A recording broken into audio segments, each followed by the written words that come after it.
Good afternoon. My name is Matt Sollars. I'm the Director of Public Relations at the New York City Campaign Finance Board. As I hope many of you know now, after hearing about our program a little bit this morning, the CFB runs a small dollar matching funds program. Candidates in that program can get $6 in public funds for each of the first $175 they raise from New York City residents. So $10 contribution is worth $70 to the campaign. Pretty powerful and effective. In the Citizens United decision, we saw a very grave threat to that program. Just one stat to show that we were right to be concerned.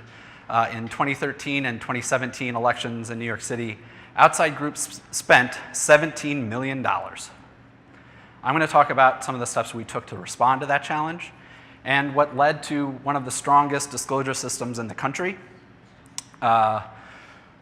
That response started in 2010, in November of 2010, when 84% of voters approved a referendum to change our city charter to require disclosure of outside spending. By 2013, the CFB had stood up this online disclosure portal. This data grid does an effective job at answering some key questions like how much money was spent, who's doing the spending, and who their contributors are. It's less effective at helping voters, average New York City residents, connect the ads they are seeing in their homes to this information. We wanted to change that for 2017.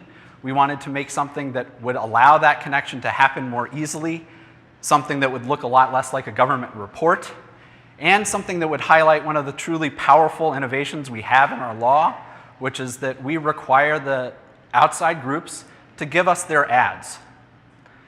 With that in mind, in 2017, we stood up Follow the Money NYC, a new portal that orients all of our data around the ads themselves so that when voters come in and search for the ads they're interested in or the spender, they can see the ad from the jump.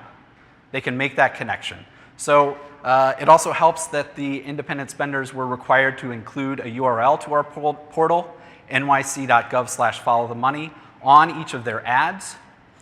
This platform is also really cool because you can see the ad in its entirety. So for instance, you can see there's a television ad up at the top left from August of 2017. If you click on that card, you go into the next pop-up window and you can see the entire ad play. And you can obviously recognize if that's the ad or not that you're looking for. Campaign finance nerds in the room are at this point saying, oh, that's really cool. You can also see more information about the ad. You can see how much it cost. You can see more details down at the bottom to learn about vendors who worked on that ad. You can see how much they were paid. You can also share the ad on social media, so please, please, please share it on social media. Our new portal also revealed more information based on changes to the law passed by the council and the mayor about contributors. In 2017, large contributors to outside spenders were required to disclose the sources of all of their funds.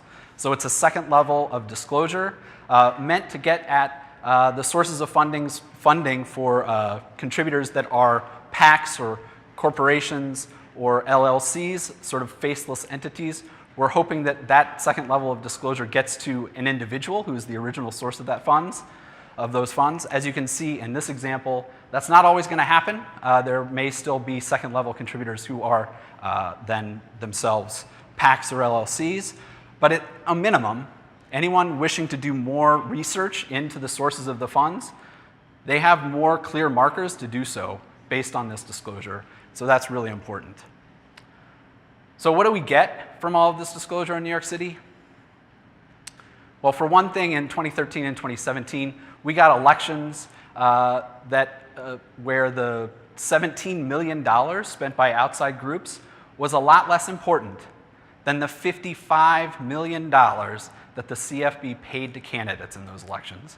$55 million in public financing went to candidates in those two elections. So perhaps more importantly, we get voters who are better equipped to evaluate that outside spending and are confident that their investment in our elections, that $55 million investment, is safe.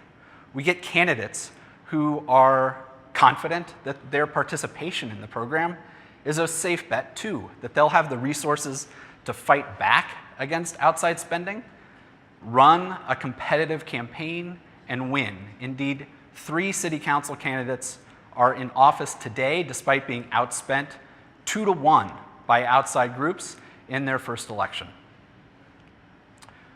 So post-Citizens United, we want to have elections where voters decide the outcome based on what candidates are saying rather than outside groups, rather than special interests. We also want elections where the candidates are then beholden to those voters rather than special interests once they get into office. So in New York City, we feel that the recipe for success in getting to those elections post-Citizens United is to combine public financing with very strong disclosure of outside groups.